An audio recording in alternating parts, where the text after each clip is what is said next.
Welcome to our 28th episode of Black Dance Stories and our month of stories by performers, educators. My countdown to start this episode went from 7 to 4. I love our Caitlin. Here's a note about why we are here, and we are such a fabulous team.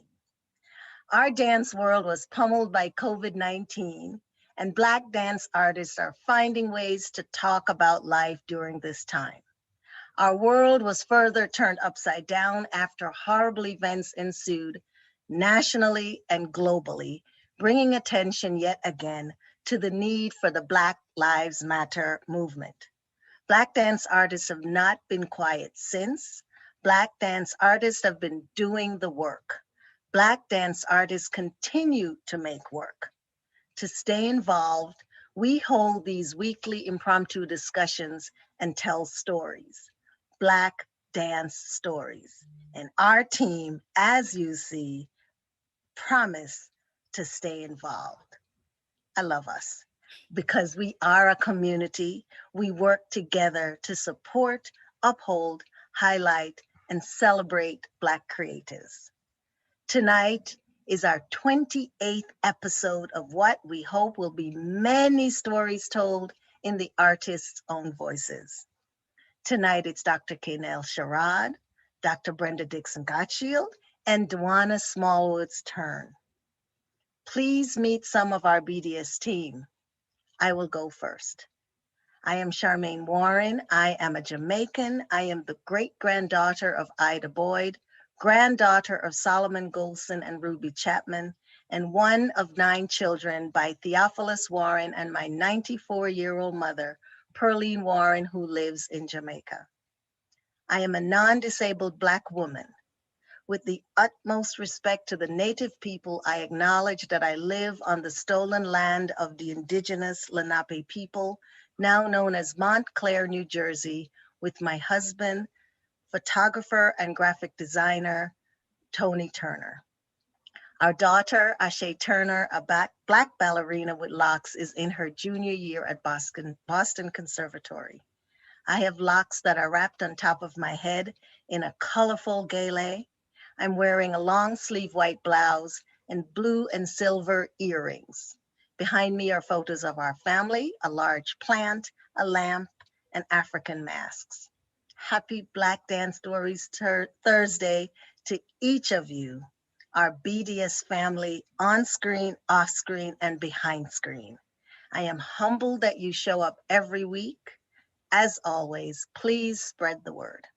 I turn it over to Kimani. Thank you, Charmaine. Number 28, in the words of Gloria Grimes. Welcome, y'all. Delicious, delightful dancing night. The importance of acknowledging our familial and dance legacies is an essential tradition. And in keeping with the tradition, I recognize my Indigenous brothers and sisters. With profound respect, I honor and acknowledge the Lenni Lenape, whose stolen land I am zooming from, currently known as the village of Harlem. I am a Black, non-disabled woman, and I live with my 10-year-old son. I'm sitting in my dining room. I have a golden low-cut hairstyle. I am wearing a black and white long sleeve shirt with my black and white fertility symbol dangling earrings. I am the granddaughter of Lucille Madison, a wise and giving English professor. I teach because of her. Daughter of Ronald Augustus Fowlin, Jamaican warrior and gourmet chef, and Anne Fowlin, rebel and Renaissance woman. I dance because of them. My son Tamayo keeps me present as I witness this growing boy. I am in awe of his amazing talents and his blossoming spirit. And with that, I turn it over to Makeda. Hi. Hi, everybody. My name is Makeda Lily and Wabunkosi Margiros Roni. I am in this human experience as a non-disabled Black, Indigenous American woman. Pronouns she, her, and I also identify with they in acknowledgement of my ancestors and my spirit team that's all around me and that is also me. I come from a long generational line of artists and energetic intuitives, both on my maternal and paternal lines, the Love Roni line, which extends through so many powerful people, names, and ancestors that I send my love and gratitude to every day even by just me being here. I am the daughter of powerful dance artist Mia Love, powerful music artist Antoine Roni. I am sister of Kojo Roni, another powerful music artist, Sapora Roni, another artist, and Takwazi Love. We're all artists. I acknowledge that I'm living on a part of the Earth's lands, which was respectfully and harmoniously occupied by the Lenape people, now part of it known as Harlem, New York. I was also raised here. I am a life, body, soul alchemist. I turn ethereal matter into what we call art, poetry, dance, and whatever else my soul is called to channel and express love, light, and truth. I'm sitting in my bedroom. Behind me are beautiful plants. I'm sitting on a love seat couch. I'm wearing a white t-shirt with some florals, pink florals and green, and my hair in two ponytails. And I have these dangly earrings on. So I would like to say that community is such a big part of Black dance stories. And so we want to know who is watching tonight. Make sure to like this video, drop some comments in the chat, say hello, where you're watching from, and feel free to engage, ask questions, share, just share love. Also, please follow us on our social media. Our Instagram is at Black Dance Stories. Our Twitter is at BLK Dance Stories. And most importantly, make sure to subscribe to our YouTube channel if you haven't already. We have a huge goal of making it to 1,000 subscribers, and we can't do that without your help in your community. So please subscribe, follow us, share with your community. We have now a subscriber Sunday, so look out for that on our social media, a day where we will be illuminating and our amazing community and encouraging people to be a part of this community, this growing community. We want to thank everyone for your continual love and support. Without further ado, everyone grab yourself some wine, water, tea, your cup of happy, and let's cheers to Black dance stories. Cheers. Cheers. And I turn it over to Kimani. Thank you, Makeda. So with our community, I also want to acknowledge those behind the scenes so that we can be with you on Thursday evenings. Renee Redding-Jones, Director of Finance and Development. Cynthia Tate, publicist and creative strategist. Tony Turner, photographer and graphic artist. Gabe Decoladenu, web developer. Caitlin Chandler, video tech expert. Makeda Smith, digital media director. And Rebecca Carew, development consultant. We also have Kojo Roni and Everett Saunders, who you saw that beautiful beginning, the music, that was all them. So we have a wish list. We are looking for interns interested in joining our BDS team. So please contact us. Please, please, please, just one last thing. Our BDS team will continue to stand in solidarity with our sisters and brothers in Africa and all over the world, with all those who want an immediate end to systemic racism. Please keep active. And I turn it over to Charmaine. Thank you, Makeda. Thank you, Kimani. Stay strong, y'all, and we can only do it if we're together. And tonight, yet again, we have some fabulous folks to share their stories with you. Makeda and Kimani will be back in a little bit. And first up is Dr. Gaynell. Sister Gaynell, come on through.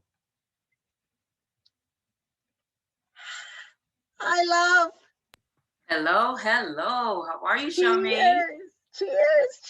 Cheers, cheers. Yes, Black Dance Stories, episode 28. I'm so happy to be here. Did you take a sip? Oh, don't cheers and not take a sip. Shame. Salud. Okay. Thank you for introduce yourself. Yes, hello everyone. Gaynell Sherrod. I'll say the whole name. LG Gaynell Sherrod, the sixth child of 9, born the 6th month on the 6th day, to Felix Earl Sherrod and Thelma Dolores Washington Sherrod. And I greet you tonight from the original homelands of the Powhatan and Chickahominy nations, Richmond, Virginia. Also, the cradle of where so many men, women, and children from the continent of Africa labored free to build this nation. So I'm in the cradle of so much energy and spiritual lands. And I take that with lots of love and grace, and try to work with my students in that very same way. And so, yes, I'm here to talk about my story. I'm a Black woman, about 5.5 inches tall, 5 feet 5.5 inches tall. I always like to add that extra inch, half an inch. Brown skin, cheekbones that stick out really high and wide on the side of my eyes and my nose. My hair is shaved on the side. I got a nice thick braid down the middle. Nice muscular brown, broad shoulders. My body still works very well on the dance floor. My knee might be a little bit kind of cranky there, but it works. I get it together every now and then. Big smile, heart-shaped lips, and just right here, this is me sitting on the floor of my little small apartment and ready to just talk about my dance story, my Black dance story with my sisters on this episode. Charmaine? Yes, my dear. What's behind you? What are those books? Oh, books, my little office, books your here. Right side. I'm sorry?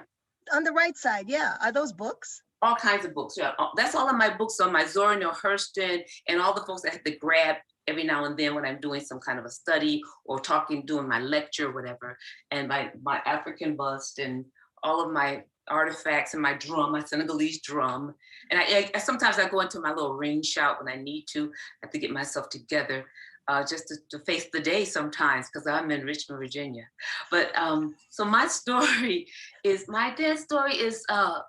serendipitous, but I want to talk a lot about how I came into being a dancer and how I came into being, I think blessed is the best word, to be surrounded with so much legacy, so many people of legacy in this field. My parents did not want me to dance. My first dance was maybe I was 3.5, 4, in my grandmama's Pentecostal church. And so I always say that my first dance my body was not colonized. I had the real thing in my body. And I was asthmatic. I had asthma. So sometimes I had to miss school because sometimes it got bad. By the time I think I was in the kindergarten, I stayed home and something was on PBS and they must have been advertising a ballet or something because I saw that ballet and I was mesmerized like this. Like, oh, that's what I wanted to do. But dance was something I always wanted to do anyway. Because I was always that little child that was always doing the dance. And sometimes I would dance so hard, I would lose my breath. I was asthmatic. I would lean up against the wall and they always laughed at me and keep dancing. They said, she's gonna lean up on the wall and still dance. And I did. But then I saw that ballet, I'm like, ooh. So I kind of ran to get my body colonized, because I want that colonization in my butt, not knowing that 25, 30 years later, I would be trying to, do both in all of it, colonization, decolonization. I just wanted it all. My body could do it all, but I wanted to do it, I wanted it all. But my parents no, we're 9 children. They came from the South Florida, both of them. Education was a thing. So apparently, we all had some kind of intellectual acuity that they had noticed. And it was like, no. My dad actually said, he's deceased now, I love my dad. I don't want any of my children, I think he said, shucking and jiving and grinning and skinning. Because I guess that's kind of what he thought dance was, and maybe so for him. But I was seeing other things for dance. I don't know, I just wanted to dance. And so I worked at trying to figure out a way to dance. And my sister Helen, who was a couple of years older than I unfortunately, I lost her a couple of years ago. She wanted to sing. And so we always shared the same bedroom, 9 children. And we would always talk about our dreams. And I would say, you know what, I'm gonna take classes. And we'd be plotting and planning. And I said, by the time I get 14, my first job, I'm gonna pay for my own classes. And she said, well, you're gonna get in trouble. And we still plotting and planning.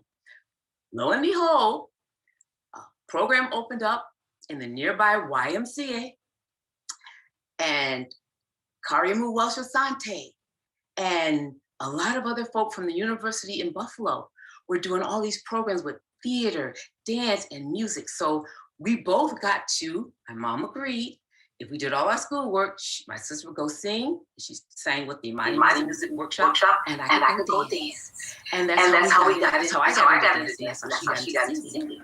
And so I just stuck with it the whole time, and just made it my life passion.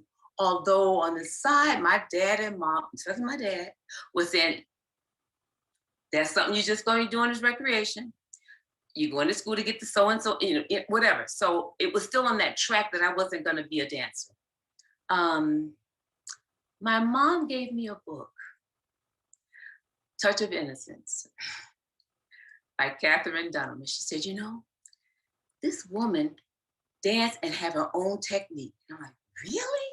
And I read that book, and that changed my life, along with Karimu Welsh Asante, then bringing in Pearl Reynolds in the summer, then bringing in Mama Pearl Primus, in the summer, and then me going back and forth with New York. And finally, my sister Gilda, my second oldest sister, Gilda, was in Philadelphia on a teacher's corps, working on her journalistics degree. And she said, I think there's a company down here you should check out. It's the Philadelphia something or another. And I said, oh, really? And I said, can I go? I said, go for the summer. And then bring your uniform back up again. And so I went down with my sister. I did an audition just to get classes. Now, I just graduated from high school. I was going to college. And I just wanted to take classes. And I met Joan Myers Brown. And Joan Myers Brown saw something in me then that day and said, well, when you decide you want to dance, I'd like you to come and apprentice or be here at our school and dance with this company, with our company, with our apprentice company. And I said, but I just want to call me. And she said, yes, you. And so that kind of got it started. And it's been like going in that direction ever since. I've had the privilege of, I went away, got like 1 degree, came back, did some other things, and then danced with Solidanko for years. Decided I was going to do something different. Joan Myers Brown steered me in the direction of urban bush women. But then I was going to go to school. Because I said, wait a minute, because my mom and dad were on me about what you're going to do, what you're going to do. You got to make money, you're going to be poor. And so I said, well, okay, let me think. So I said, let me go to school, get some kind of advanced degree, and really try to figure out how to make that work and appease them. And then I could do the dance thing too.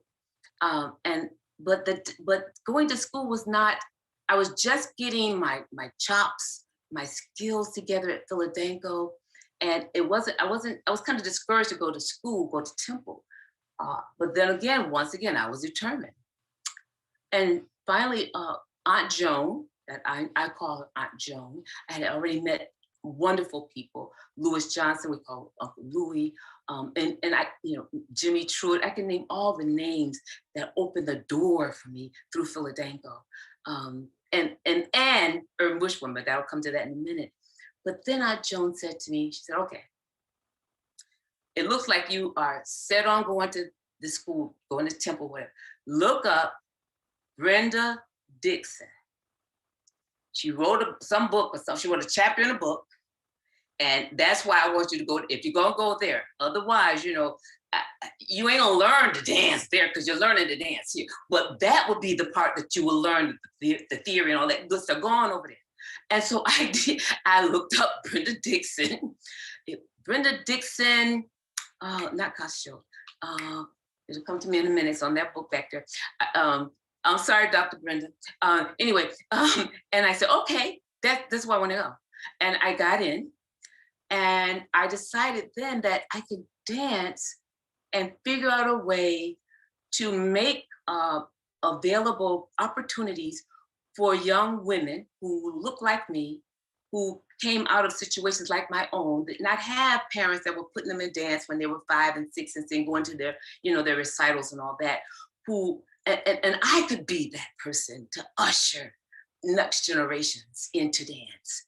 And so I was really, fortunate to have tried to have gotten on that track. And then one thing led to another. Joan Myers-Brown again said, I think you should dance with urban bush women. I'm like, wait a minute. And so I went to an audition while in school to New York and got into urban bush women. And that was another big turning point in my life, because I was able to see dance. I love dance. I love all kinds of dance. But I was able to do dance once again that reminded me of going into this other place, almost like a ring shout, almost like this transcending place. And that's the dance I really felt very comfortable in. I felt on stage and off doing it. I could tell stories, and I could really channel a lot of energy through doing those types of dance forms.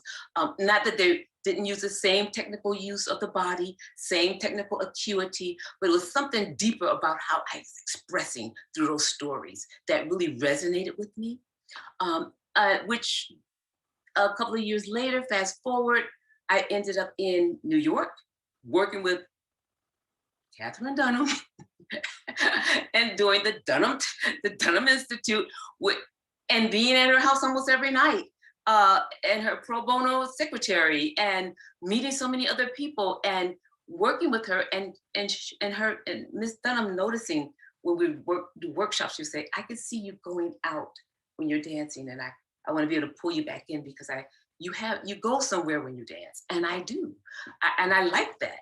Not only on the dance stage, but I'm gonna tell y'all something else. So going through that PhD program at Temple was no joke. And so there was a club in Philadelphia called Third World, an international African club, with all kinds of music, all kinds of people from all over the world, mainly, professors and whatnot from Temple and University of Penn and all over, and all kinds of music. I went there every weekend to get my dance on, to transcend and transform, so that I could be ready for the week of doing that work at Temple. And that and also working with Kulemele. And I just always needed to have that kind of a dance experience that got me to another place. And I'm gonna say it right now. And another company I really wanted to dance with was Ron K. Brown Evidence. And I could really beat him up, because I knew I wanted to dance with Ron. I worked with Ron a lot.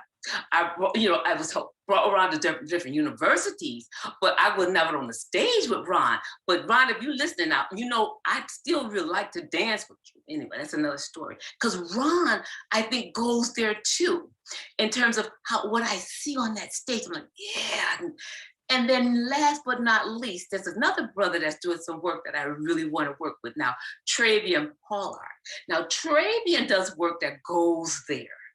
And so if I can work with Travian, even at my age, with my knee that's not working out so well, I think that I could kind of get rejuvenated and really feed into my teaching more. Because my teaching now I'm channeling a lot of this energy into the teaching of the students. And my students are students of all backgrounds, but I'm teaching them all in the very same way, with the same language, and doing the same anti-racist work, and having these same conversations, and doing movement that's not colonized as much as I can see, and truly trying to pull out their bodies a lot of articulation. A lot of articulation. Dang it. You know why I'm here, right? Because my time is up.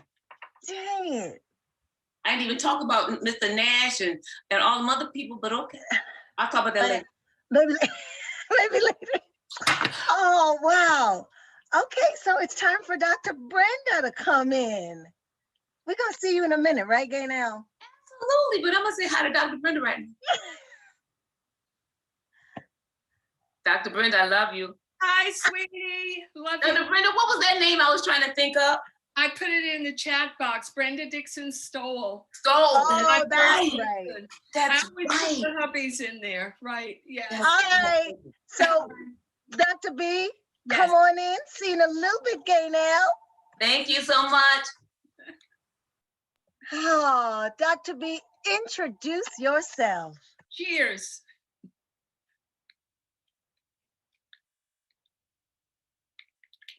Yes. So I'm Brenda Dixon Gottschild. Now I'm Gottschild. I will say some more about my lineage in a minute. But first, what I want to do, and the little video that I'm going to show will say something about my lineage. Oh, but maybe I'll say something about this incredible clutter behind me. There's my daughter, Amel, in just one thing over my shoulder. There are lots of family pictures all around behind me and on my desk. This is my sweet Mama Llama. Don't know if she can show. Liza Dixon. But what I want to do Wait, is... show it again. Show it again, Dr. B. I don't want to use up so much it. time. This is Liza. That's my sweet mama. There she is. Who birthed 5 of us. And I will tell you, then I have to quickly show my papa. This is my papa was a taxi driver in New York. This is George Dixon's final hack license. You can see 1953. And that's my papa. Wow. My wonderful, sweet, womanizing papa. Thank you for that. Yes, and thank you, George, and thank you so much, Liza. Yes. So just a little bit, and I can kind of work these other things in as we go. I want to think a little bit, I wanted to talk about some things that are on my mind now and that have been brought up largely through this pandemic loneliness, if you will. I read a lot of poetry, and any of the pieces I've recently done have been me interpreting other people's poetry. So this is a poem by Toy Derricotte, who is a very well recognized African-American woman poet. And it's called The Blue Nightgown. And she just recently wrote this, 2021. The Blue Nightgown. So many years of misguided self-reflection, examining every curve in the mirror.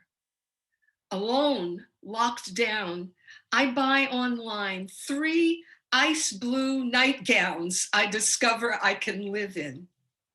I glide through the living room, dining room, hall, off the floor slightly, like the great opera singers of the 20th century. I'm dressed for singing. My kitchen becomes the stage of the Met. Cutting the garlic, my hand floats. My large self floats. I breathe in and out completely, the blue nightgown floating around my ankles. And I had to read that because I have gained 15 pounds during quarantine, okay? And I just really felt that deeply. I would like to show a very short video then of my big brother. I have 2 brothers. My oldest brother in this film, he was 94, almost 95. He's still alive, will be 96 in August. Can we show that video? We didn't get clearance on that. Sorry. Oh no! Yeah. Boo-hoo! Boo-hoo! Yeah. Okay, all right. In that case, we can't show it. So I will talk very briefly about why I wanted to show that, because I am the youngest of 5. So you saw Liza and George. I am 78. There's another brother, George Jr., a middle sister, Christine, an older sister, Ruth, who is 92, and Gaynell, she lives in Williamsburg. That's when I was supposed to come and see her, when I was with you at VCU. And my oldest brother, Theo, is the one that I wanted to show. He's 95. He lives on West 71st Street. He's like the mayor of West 71st Street. And this was this beautiful video with him on his own, he still is, in a very tiny apartment, talking about what we need to keep going is to keep love alive. And he talks about the fact that, you know, at the end, we're all going to just go back to being the cloud dust and the sunshine and the moonbeams that we came out of. And it's so much of what I feel. So that's my older brother, my big brother. The whole sense of aging and how my siblings are still holding in some resilience, a kind of sense of aging, and again, sense of continuity. And I think that's so close to who we all are as Black people. I'll throw in there that I'm wearing, again, JB, Joan Myers Brown, has meant so much to so many people. And I love JB's t-shirts that also say Black Dance Matters. So Danko is up there, but she makes sure that we know that it all matters.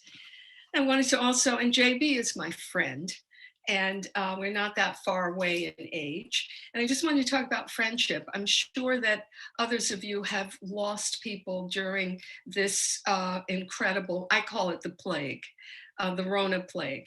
And here is one of my lifelong friends who I lost early on, my dear, dear Helene. We were friends for 50 years.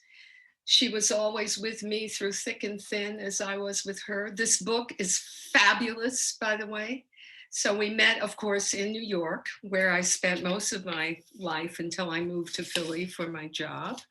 And something about feeling now, as you're losing friends anyway, not even at certain ages, so many of us get lost anyway, but feeling so much how much friendship matters in this time. So now I'm visiting people on Zoom, besides doing a zillion presentations and appearances in classes or what have you. But you know, I have made a promise that I will be better seeing my friends when I can actually see them again. I wanted to mention also meditation. I will, right after this session, be attending one of the many meditation sessions that are online now. And it's been a wonderful thing since the pandemic. You know, most of them are free. Today there began, and you could Google Black Buddhist Summit. There's a Black Buddhist Summit going on right now with incredible people. I belong also in Philly, and Dr. Gaynell has attended several times a BIPOC meditation group. We meet once a month, and we've been doing it virtually. I've been also doing wonderful virtual dancing. There's this wonderful woman, taking classes again. And I started right after Helene passed away. I was so messed up. And a wonderful Dr. Ama Ray, Sharon Ama Ray, has a wonderful class, and it's based on this incredible theory that she has created called embodiology. And it really is, anybody can take this wonderful class. And it's every Wednesday and Saturday, I think. Ama Ray. And another person whose classes I've greatly enjoyed is Nejla Yatkin, who is, I met her first in Berlin, where I go a lot. And she is Anatolian Turkish, and German, but lives in Chicago. And every, Tuesday and Thursday in the morning, she gives a wonderful half-hour class. And I've been doing daily Qigong. So in spite of the fact that I'm big and healthy. And I will just say a little bit about books that have been important to me during this quarantine time. Many that have gotten read in the bathroom, whole books in the bathroom, okay? Won't say more about that. But I highly recommend this. Please, everybody, please. It helped me understand things that had happened to me, and I won't say that were done to me, things that had happened to me that I couldn't put in a context and could only say, why? That made sense to me. This, by one of my wonderful, had been my student. I supervised her dissertation. She's now a dear friend. That's the same thing with Gaynell, by the way, from student supervising dissertation to dear friend. This is by Mera Goldberg, Sonidos Negros on the Blackness of Flamenco.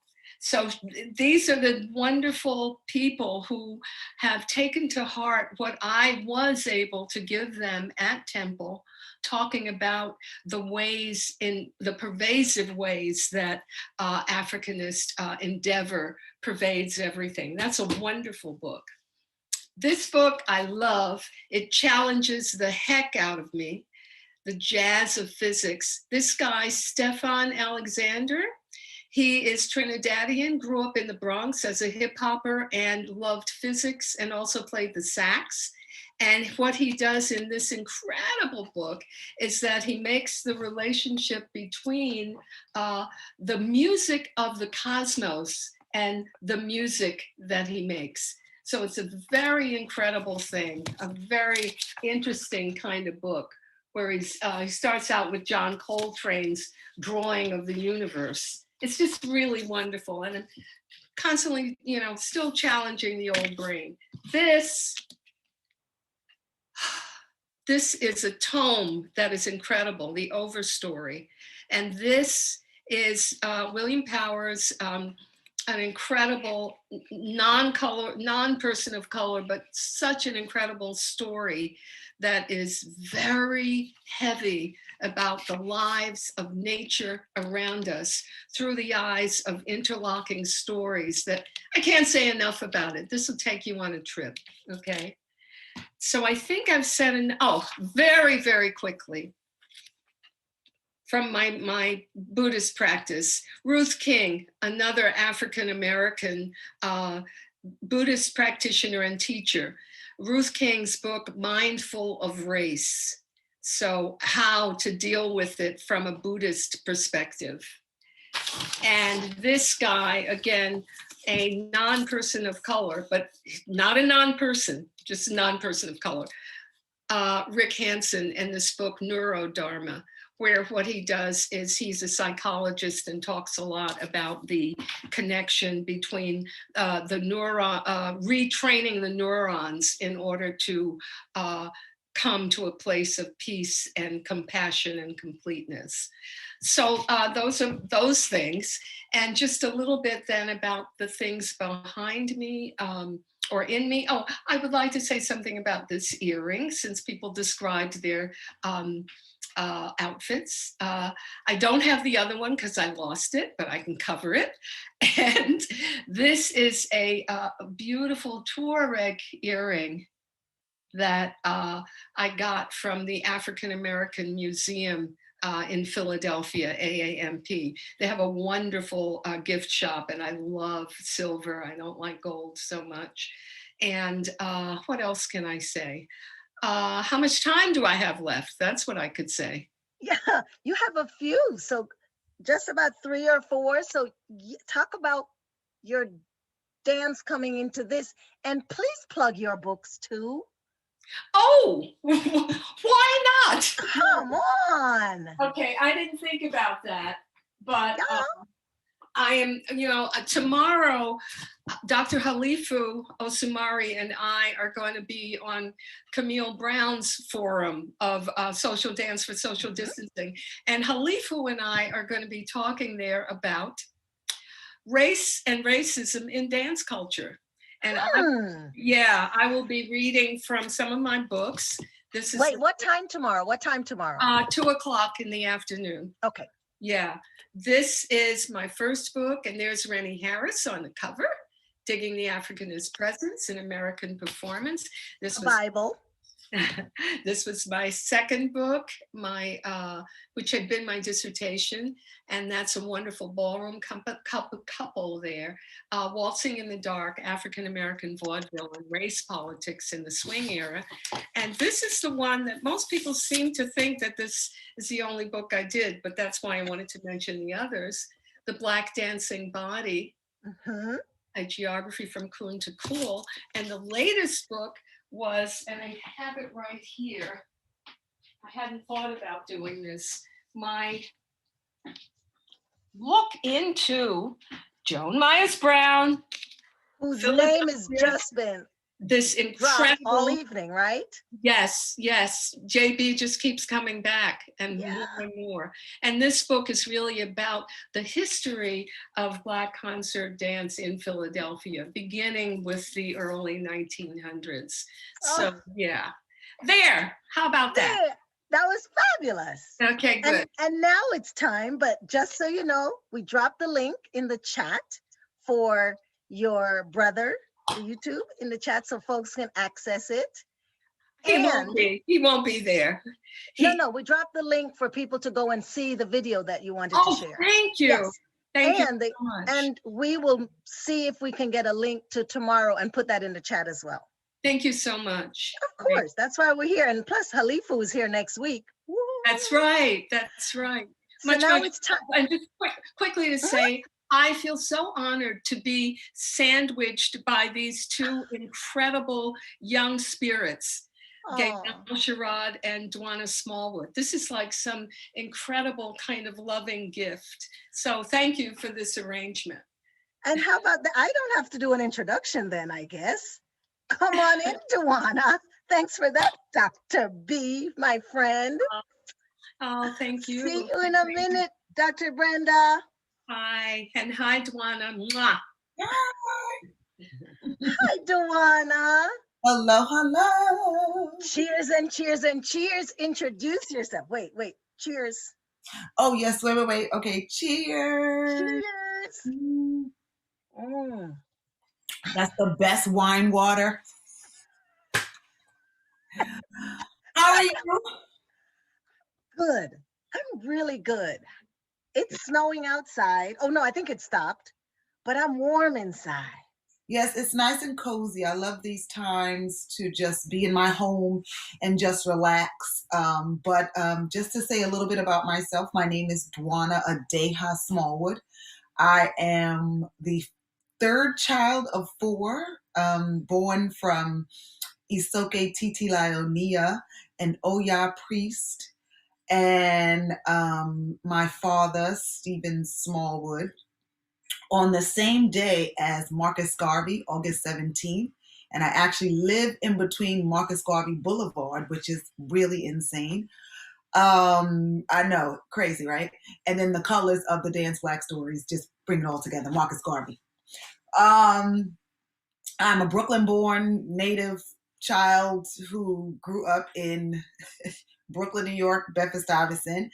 But I have traveled and tasted the world stage, dancing with the Albanelli American Dance Theater. I have been a creative spirit since my days with the East. I am an East baby, going to Uhura Sasa and being mentored by people like G2AUC and Akila Mashariki and Musalima Mashariki and Osei Mchawi and Naima Champ. Like, these are my mamas and babas, and so that is my immediate family. I have an amazing husband who I live with now. I'm now in my guest room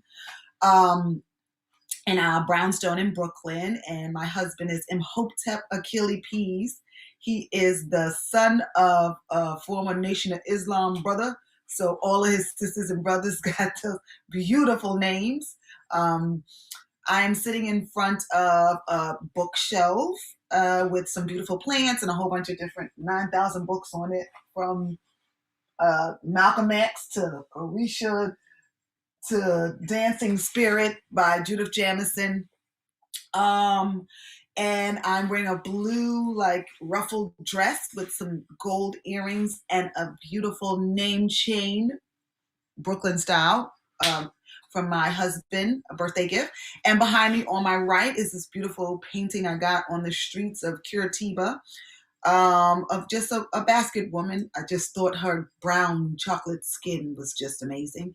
And I have beautiful big teeth, as everyone would say, and I have these same eyes I've had since I was 2, and I am a closely shaven bald woman. And yeah, that's who I am, an artist, and I have always been an artist since I was 3. Started dancing with Amani A. Payne when she was in Dance Africa and was being taught by Chuck Davis, and he used to teach classes at their company, used to rehearse and teach classes at the Armory on Marcus Garvey Boulevard. And I was one of her students and fell in love ever since then. I was used to take piano lessons and ran track and played the flute and learned French and learned Swahili, all these things. We called ourselves the original Wakanda tribe. So all of you who are just now learning about Wakanda, we were Angalia NJ in our entire lives. We were wearing galas before I knew how to spell my name. But I have been dancing forever. I grew up being a Girl Scout as well and welcoming Nelson Mandela to America in the parade, leading that parade, our Girl Scout troop, which was a great honor. And then competing at the African Street Festival. Make it real fast. I competed at the African Street Festival, which allowed me to then appear on the Apollo and compete at the Apollo Theater. And then from there, I was taught by also Niambi Keys and Carolani, who had a studio right on Vanderbilt Avenue. It was called Mixed Bag and Company. And those were my initial dance before I went to LaGuardia High School, fame. And then I went off to the North Carolina School of the Arts. And then I joined Ailey too and worked with Sylvia Waters. And while I was in university, I also worked with Pearl Primus, and so enamored by her because her hands looked exactly like my mother's. And I also spent 2 years in the second company at Ailey. It was called Repertory Ensemble then. It's called Ailey 2 now. And then I spent about 12 years in the Alvin Ailey American Dance Theater. Dance has always woven itself in my life, even after I'm, have retired from the Ailey company, and my 30-pound quarantine weight gain is quite a challenge to accept, but here I am trying to accept it. And then after I was in Ailey, I moved to South Africa for about 4 years and created a dance program at the Oprah Winfrey Leadership Academy. But I felt a calling to come back to my community to create a performing arts center here, because I just felt like on this side of Brooklyn, where I am, Northeast side, I think the 41st district, we needed dance, we needed facilities, we needed opportunity, we needed people who look like me, which so many people are shocked when they walk in the building and they're like, oh my God, who is this? First of all, Black woman. Second of all, young woman. Third of all, almost bald woman, owning and running and operating this facility. And I found it to be not a unique thing, because I grew up on the backs and on the arms and on the courage and the bravery of the East family and of my parents and all the dancers that I had worked with. I too, I heard Deidre Dawkins last week talking about working with Kevin Iega Jeff and sitting around looking at the company. I too was in jubilations and watching and dancing and taking classes and remembering being taught by Aaron Duggar, the late Aaron Duggar, who used to make us do one time do exercise for the entire 2-hour class, because we were not giving anything during that exercise. So that was, so yeah, that's me in a nutshell. That's all I got for you. I'm cracking up because I can see you and Deirdre in class with Iega, right? Do Yeah. you think about this when you're in front of your babies? Do you call them babies? I'm assuming. Sometimes I call my students babies. Sometimes I call them uh, students, young ladies. It depends on their ages. I let the younger ones call me Miss Smallwood, and then the older ones call me Miss Dwana. In South Africa, they call me Sis Dwana. It's like more endearing. But I think of all of it, all of the teachings and all of the lessons and everything that all my teachers put inside of me and planted inside of me is all coming out. Sometimes I'm like, oh my God, I'm not going to be like that teacher. I'm not. But I never had any teachers that. I mean, I had a few. Not my Black teachers. They very encouraging and positive and embraced my body and understood that my stature and my being and my beautiful butt and all the things that I came with was a part of me and is what made me strong and powerful and have an amazing jump. I prided myself on these horse-like legs. I had like these thick thighs, but they were really muscular and these really skinny, I would call them African calves. I hope I'm not offending anybody, but just like a beautiful stallion is made. My calves are really high and skinny, and then my legs are like solid, like a track star. It was my teachers, my original Black teachers who were like, that is power. And so that's why when I went into other institutions where it was not the norm to look like how I looked, because even when I did have hair, it wasn't like down here, where I could, make a bun and I could, do all these things. Even when I went to one school in particular, in the beginning, we weren't allowed to wear braids. So my little ponytail had like a little hair sticking out of it. Until one day I decided, it wasn't really a decision to cut my hair, but my hair started falling out from a chemical. And so I cut it, and then 20 years later, here I am. But yes, when I look at my children, I try to give them everything my teachers gave me, even the negative things, because the negative things help me to be stronger, help me to, hone in on my craft, help me to believe in myself more, help me to understand that there's noise, there's distractions, and then there's focus and goal. I'm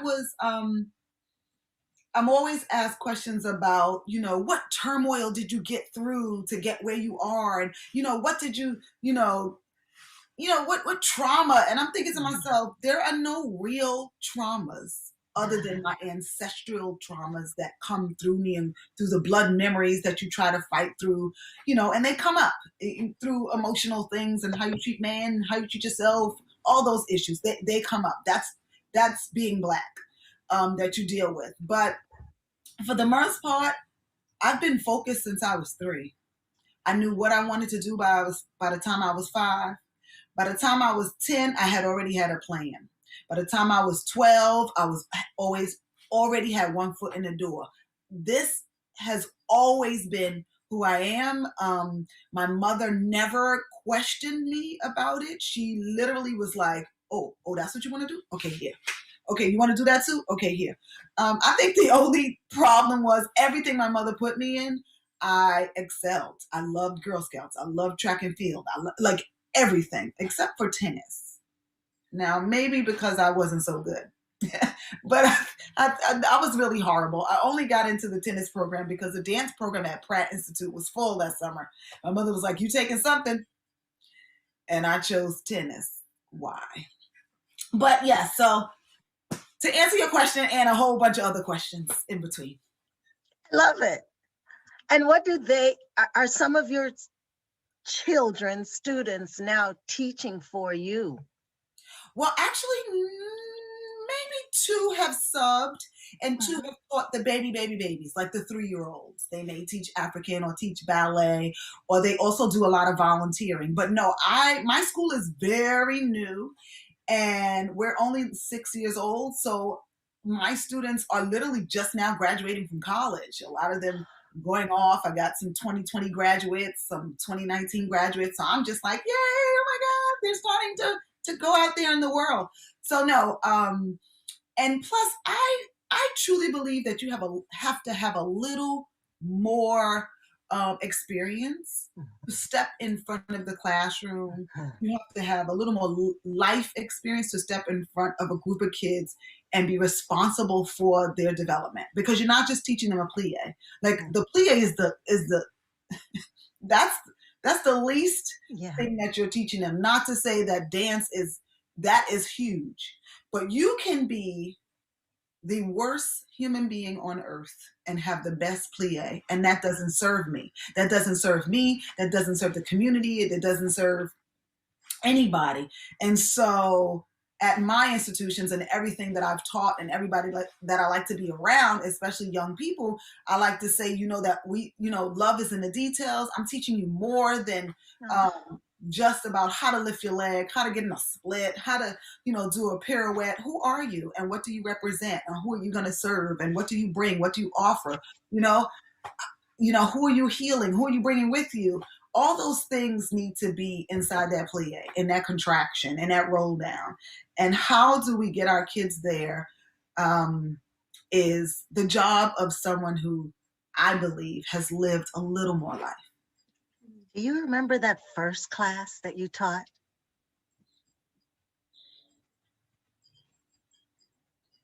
Maybe not. Actually, I don't. I think I was an Ailey, maybe. I think I was Ailey when I first started. No, maybe before then, but I only remember my Ailey days, back in my Ailey days, when we would teach outreach programs in different areas in different cities. I also remember actually, in university teaching classes as an assignment or something like that. But no, I do remember those first classes.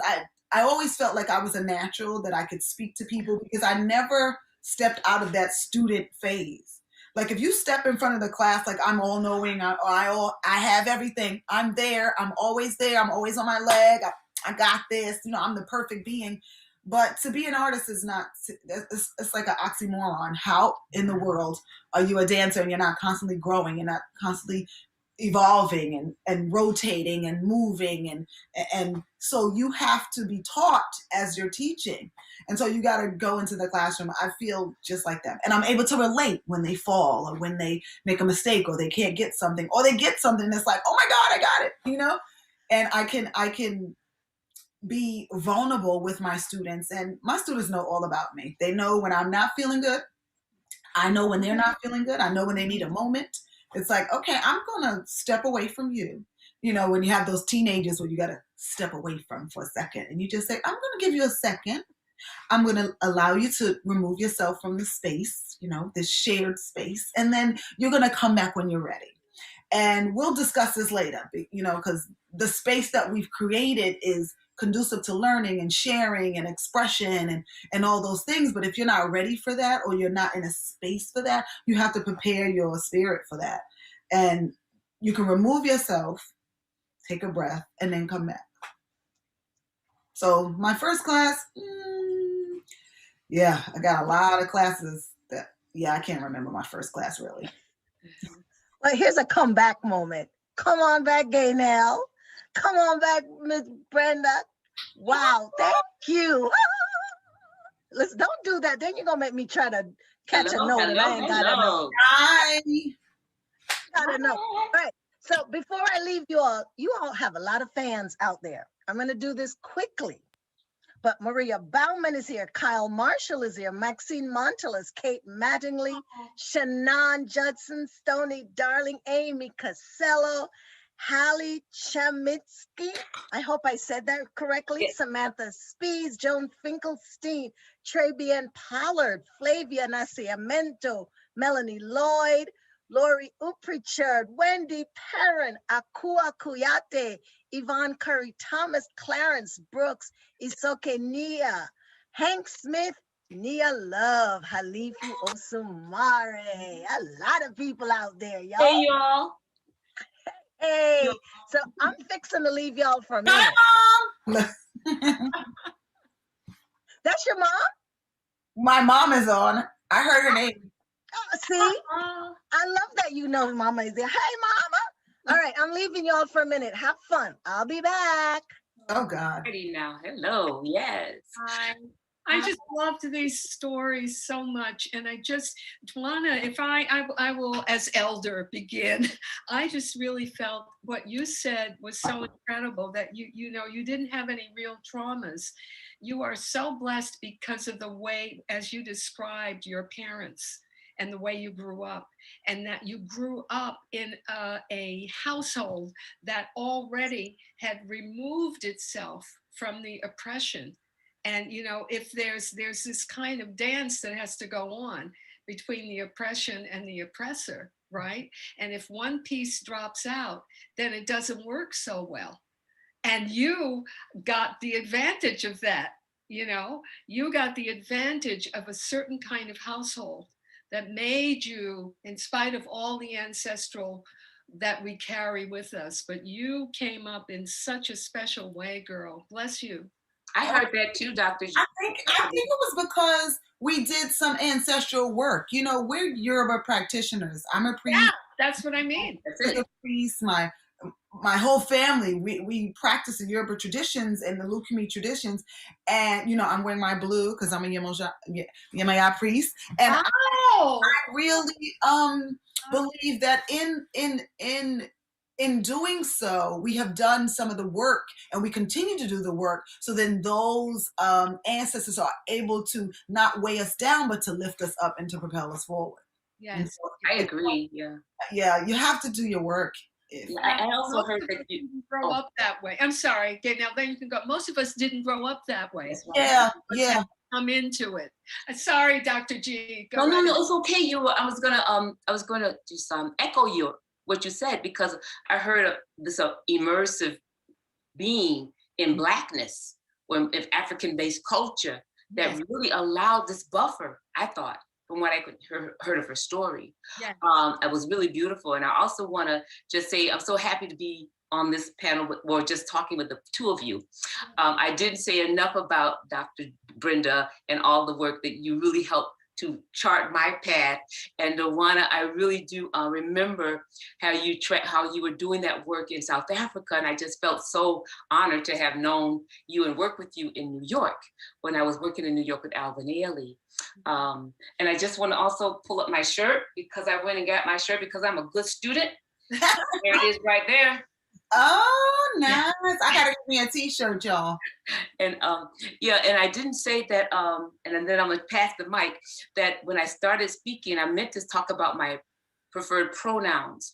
And so I've been introduced this to my students as well. So I've done some of the things that people like Zora Neale Hurston has spoken about, and I've made sister and brother into a pronoun. And so sister is one of my preferred pronouns, along with her and she. I just wanted to put that out there. Oh, nice. Oh, that's nice. I haven't heard that before, and I actually like that.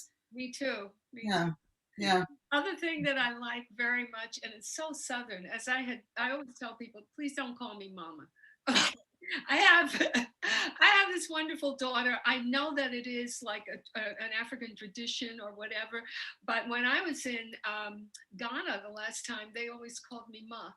It was just like kind of casually in Accra, they say, Ma, how you doing, Ma? And that I liked. I love the Southern thing where in Philly, which is so much like up south. Oh, absolutely.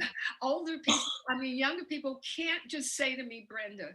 They'll say, Miss Brenda. And I love that, Miss Brenda. There's something very like out of my Virginia and Louisiana upbringing, that kind of thing of just, you can't say an older person's name without giving it an honorific. But I love that, very simple, just Ms. And that was M-I-Z, you understand. This is not MS. Exactly, okay? Exactly. This is Exactly. Yeah. But I also like what Dwana was talking about in terms of teaching to the whole student. Remember you speaking about that, Dwana? And then Dr. Brenda, you were talking about that too, in terms of having ushered so many of us through this program, those programs at Temple. But I like that idea because it's also part of some of the work Ms. Dunham used to do that I learned from, the holistic experience of teaching to the whole person.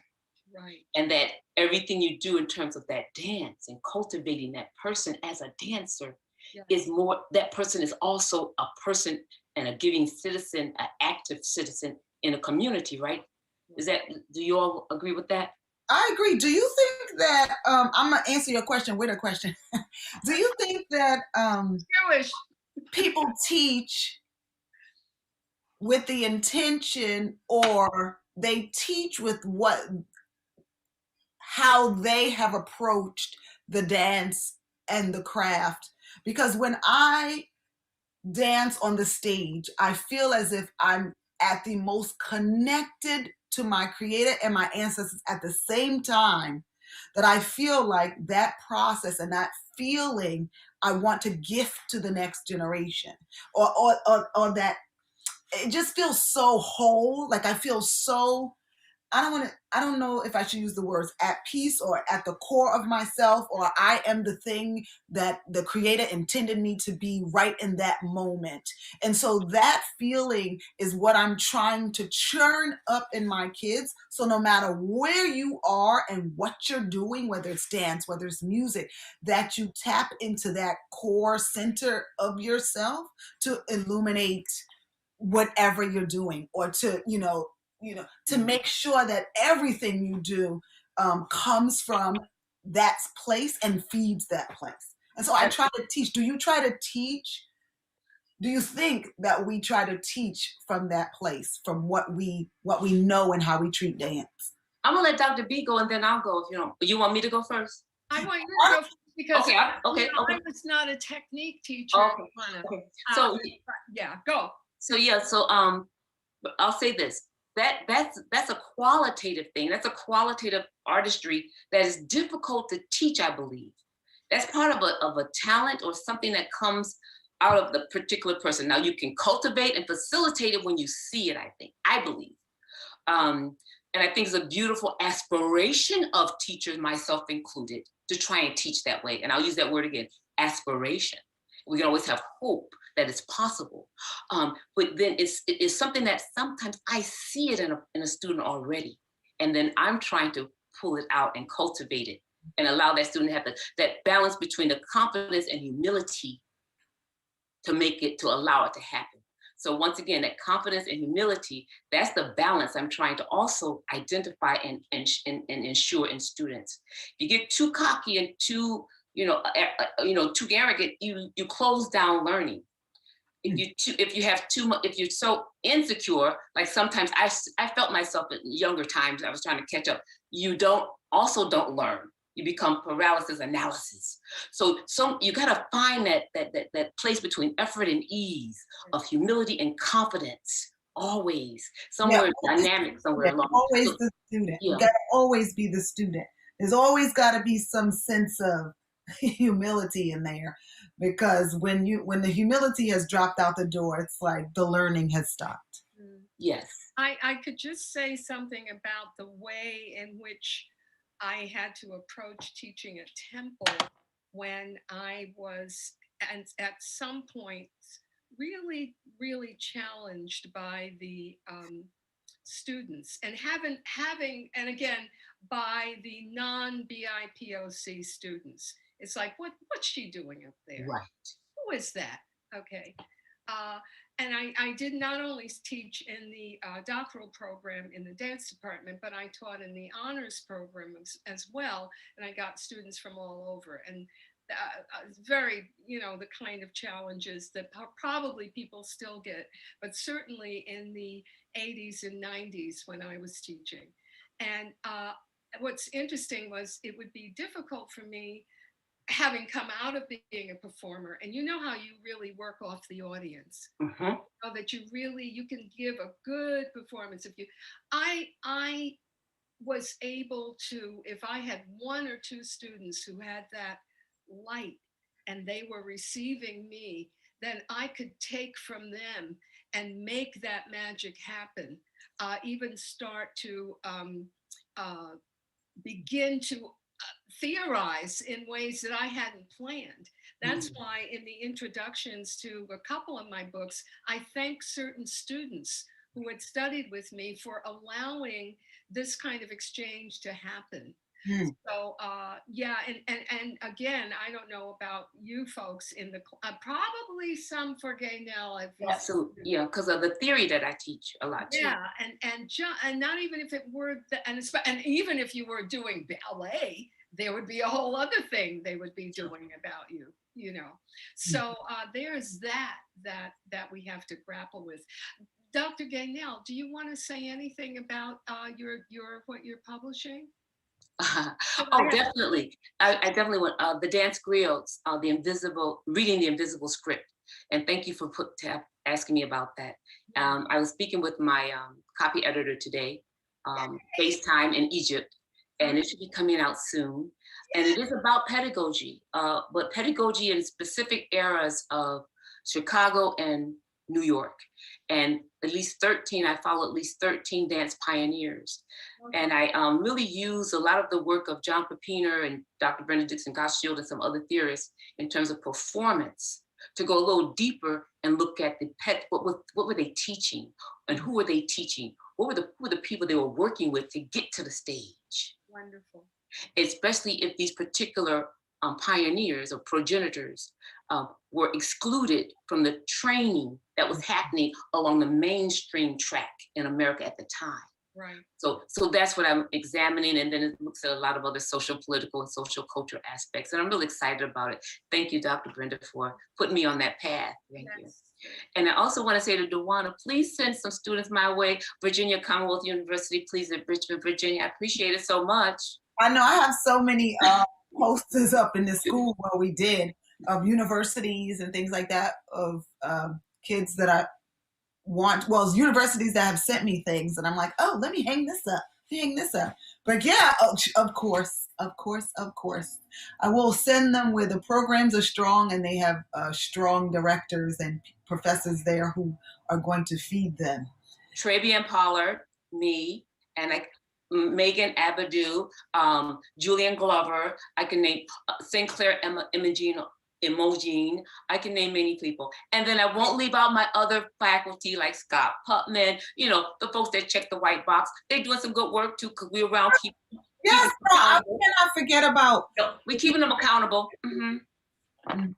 The Paul owners, the Melissa Haydens, the Bob Heaths, all those teachers who who contributed to getting my ballet, my point on work, on point when I was doing point. And just getting me to a stage where I was just like, I want to dance with Ailey, and that's the only thing I want to do. I remember being told, you never will dance with Ailey. I was told that, like, oh my God, you have one side saying, oh my God, look at those Ailey arms. And then you got another side saying, you'll never dance with Ailey. You're too fat. You're too this. You're too that. And I was just like, yes, I will. Because I always knew, even though I had like I had insecurities in me, you're Black, you're unique, you're African looking, dark skin, you're trying to, everything around you inside yourself is like, I'm amazing, I'm amazing, I'm amazing, I'm a gift. You know this to be true, but all the noise of the world is like, no, you're not. No, you're not. You're ugly. No, you're not. No, you're not. You're second best. No, you're not. And so you're constantly got up this spiritual armor, like, how do I dodge that one? And so I was like, no, you're not in charge of my destiny. I'm going to make it because that's the only place I wanted to be. I felt like Ailey's choreography and being able to work with a vast amount of choreographers, being in the company was the place that I wanted to be. I wanted to be anywhere where Judith Jamison was, first of all, because I was just like, okay, that's my second mother and I need to be near her. And she's going to teach me and mold me. And that's exactly what she did. She corrected me down to how I would stand on stage, how I would breathe in the corner when there was a soloist. And I'm like, why are you looking at me? Like what did I do? And so those types of things are blessings. Yes. Yeah, and it's quite interesting, this second act. Did you feel like, I guess I'm asking you, well, both of you, I'll ask both of you, do you feel like your life is in stages, like you have act 1, act 2?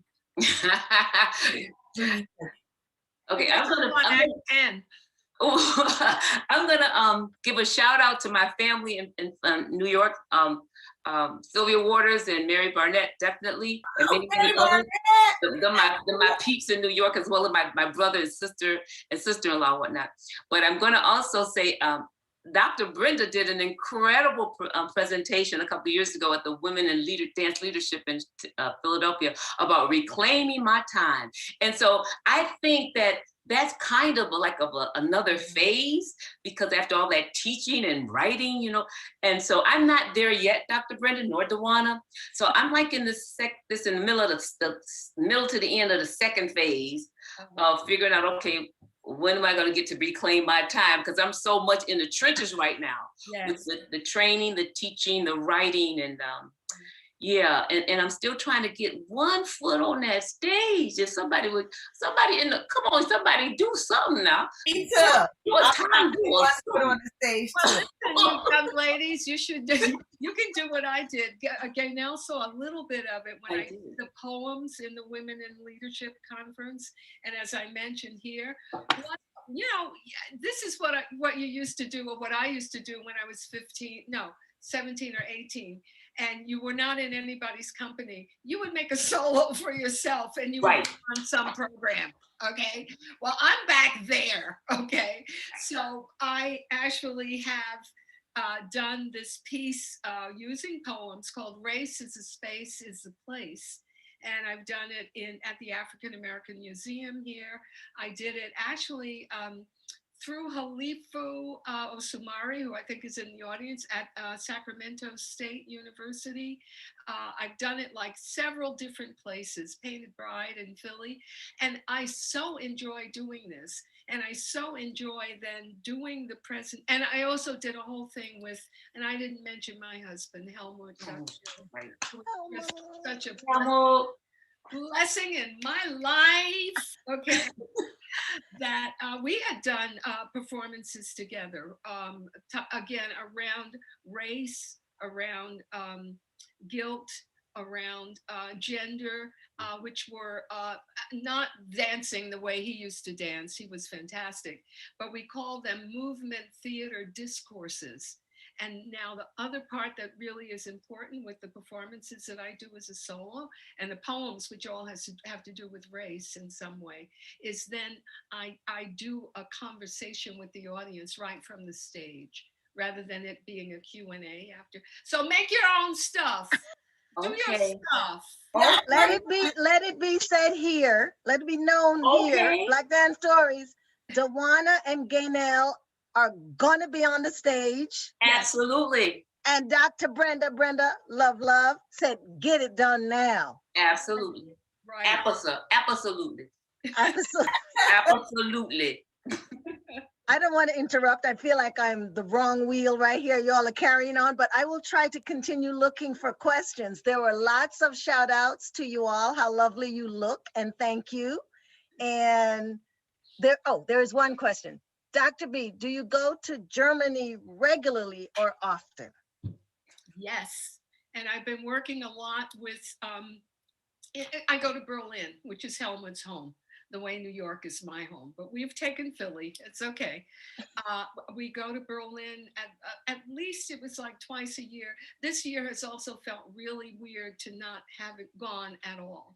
But we had been going also in the summers. There's a wonderful international dance festival called Tanz in August, Dance in August, and I've been working with them. Actually, I wrote an article on Jamil, in fact, because Jamil Olawale Kosoko, who was going to premiere his piece at Tanz in August this past August, and I wrote a piece for the magazine. We go to Germany regularly. I have, and there's racism everywhere, but as I was saying to Helmut, because things, I hate to say it, still look pretty awful here that he didn't get impeached, so he can still run again. That scares the F out of me, okay? So you often think about what it would be like to live in Berlin, where I feel very happy. And, it's racism, but it's not mine in a way. It's a whole different thing because, and Dwana Yeah, knows what I yeah. mean.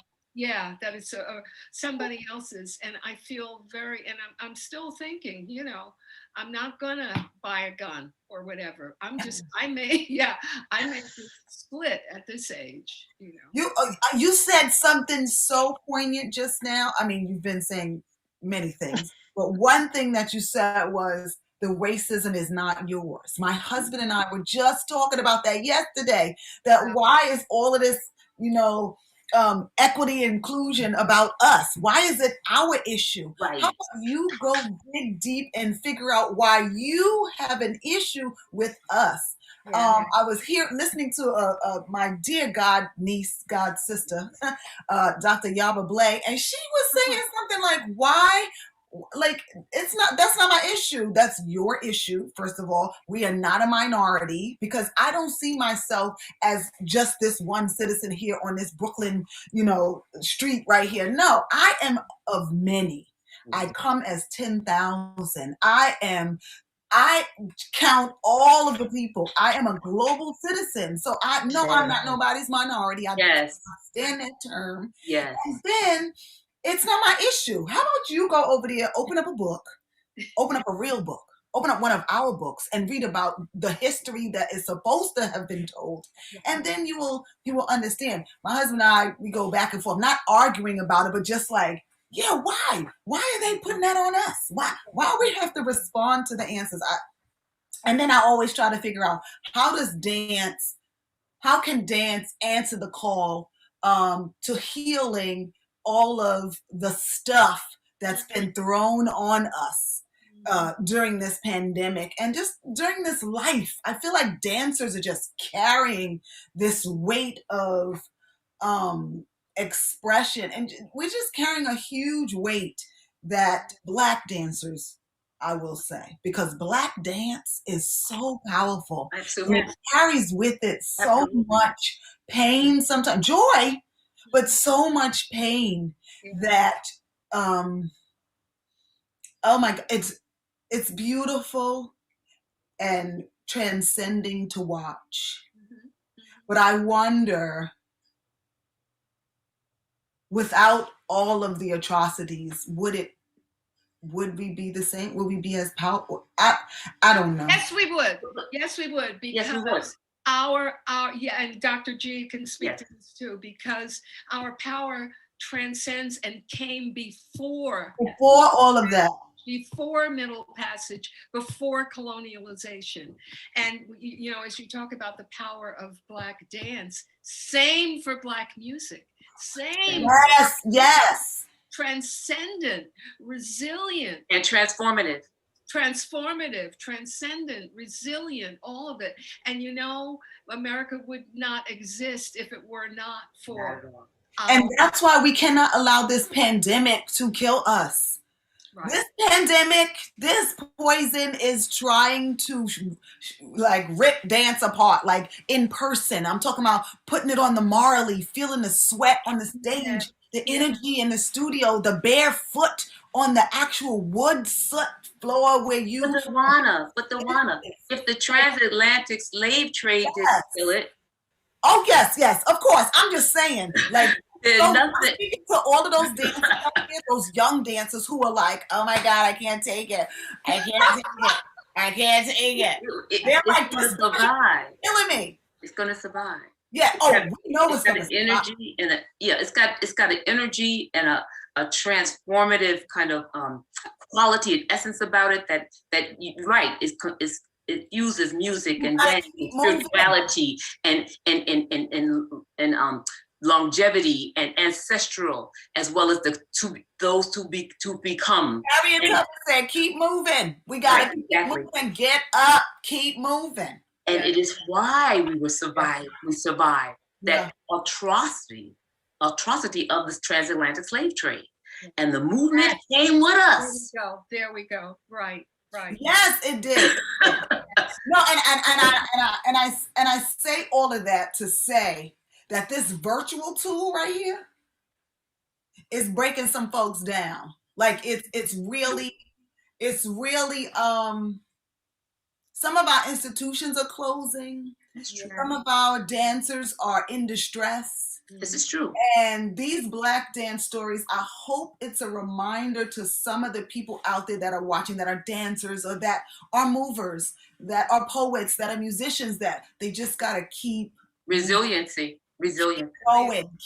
There is no stopping, because it's this movement, it's this conversing, it's this energy, it's this music that's going to keep us alive and to get us on the other side of this, panorama. Because this too shall pass. Yes. And I feel that to me, even worse than the viral pandemic is the racial Absolutely. racist pandemic.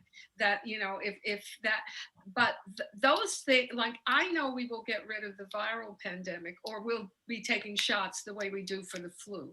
But the thing about racism in America, and I love how you said it, Dwana, you a little bit kind of shifted my emphasis, where I had said, when I go to Germany, it's not my problem, even though it's race, but what you meant, though, is very pertinent for all of us, that wherever we are, it's not our problem. It's that, we didn't make, I didn't, shuck, and what you were saying that your dad said, when we were doing minstrel Shucking and jiving and sprinting and skinning.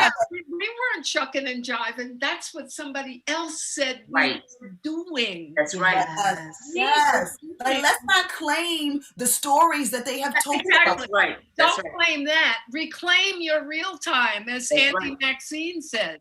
That's Reclaim my real time. Yes. And that's why I can stand here and be so powerful and be so confident and be so connected and be so sure that, my Blackness, my boldness, my femaleness, my, Your beauty. Yep. 1, 2, 3, 4, 5, 6 beautiful faces right now. Come on. Yeah, so I couldn't imagine myself being anything else other than a dancer. I'm a dancer. I'm an activist through my dance. I'm a politician through my dance. I'm just so many things through the dance. Like, the dance is my spoken language that I don't know how I would have been able to articulate my life without it. And I will say that I see the same, I have seen the same, and I witnessed the same in people like Joan Myers Brown and Catherine Dunham and Alvin Ailey and I can go on with the names, Karim Asante. I could just name so many folk who did the very same thing as we're talking about now, but probably not the same language, but addressing the same issues. Yeah, and what I think is, when you said that, Dwana, about dance being your life, it just reminds me of this thing that I say in my bio. I say that I describe my writing as choreography for the page. So I'm really trying, in the books that I write, I hope they don't feel like scholarly books. I'm not really a scholar, okay? I've been making it up as I go along, the way you would make up a dance. Okay. And we are your students forever. Yeah. Oh, I need to name one more name: Jawale Willow Jozala and Urban Bush Women. Yes. Ashe. I want to read something, and then I want to ask you all. This is Ashe. I love y'all. Love y'all. Hey. Maria Bauman said, "There's an interesting theme here. It seems something around the ways the quarantine has affected our bodies and the opportunity that gives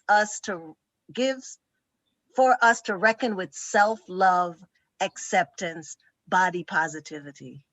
Yes. Yes. Okay. Yes. Thank you, Maria. I love you. All of y'all, speaking of Bush women. Yes. And can I just say one more thing? I know it's almost time, but because Maria added that, and Maria was this wonderful addition on my last. Dr. B, of course. Okay, this was sent to me on Valentine's Day by a friend, and it seems to echo all that. It's a statement by Maya Angelou. "My wish for you is that you continue to be who you are and how you are, to astonish a mean world with your acts of kindness. Continue to allow humor to lighten the burden of your tender heart. Yeah. We need that to put on our Patreon, please. We need these words, these poems. All right. Another hard one to end. Always. Maki's laughing. It's always hard to. Okay, shut up.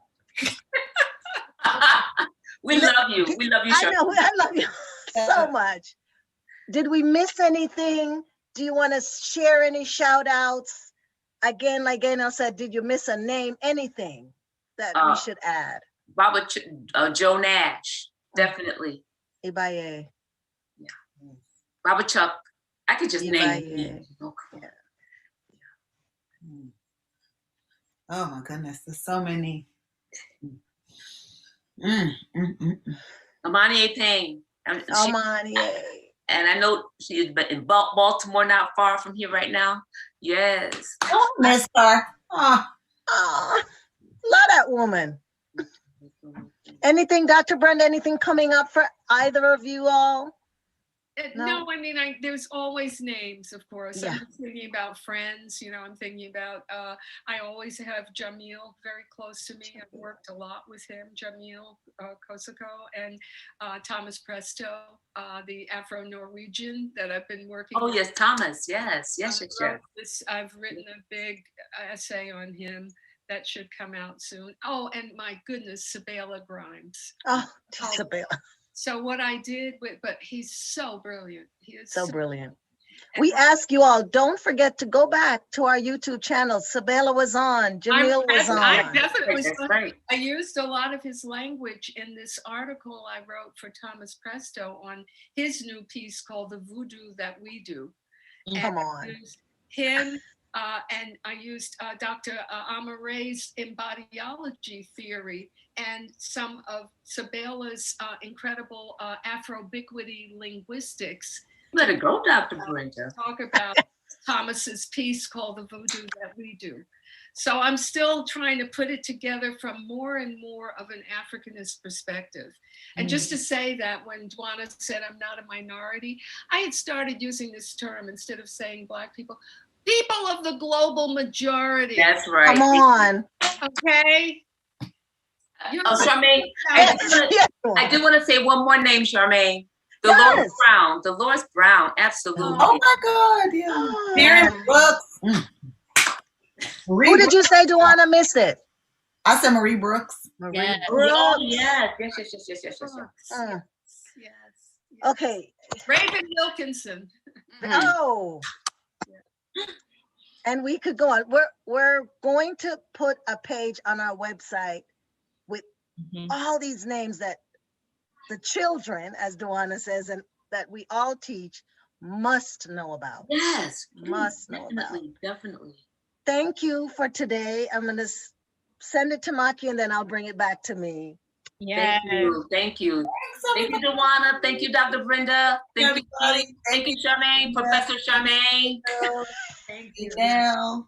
To everybody watching, just a reminder to like this video, comment on it, subscribe to our YouTube channel, follow us on our social media, and let's grow our beautiful community. Next week is Earl Mosley, Dr. Halifu Osumari, and Coco Killingsworth. So make sure to save the date. We'll see you next week.